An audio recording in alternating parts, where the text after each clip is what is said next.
Hvad? Okay. Det er ikke fodbold. Det er krig, siger du? Det er fucking krig, det der. For fanden. Vi skal nyde de her franskmænd, når de sælger den der russer. Ja, nu. Altså, vi får kampen her. Ej, helvede.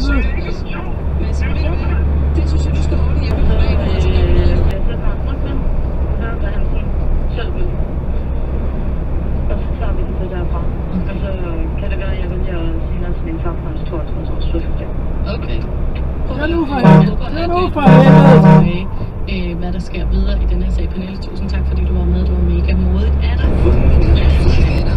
Ikke alle sammen dage. Ikke alle sammen damer. Også mænd. Nej, der er ikke nogen mænd. Nej, okay, det er ikke nogen. Okay, 5 forskellige personer. Ja, det der. Nok til det er så.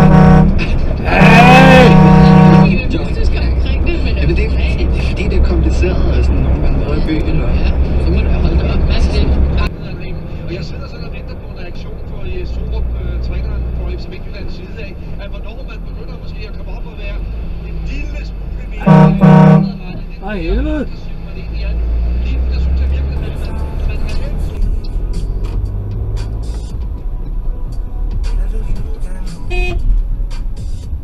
Ej, helvede.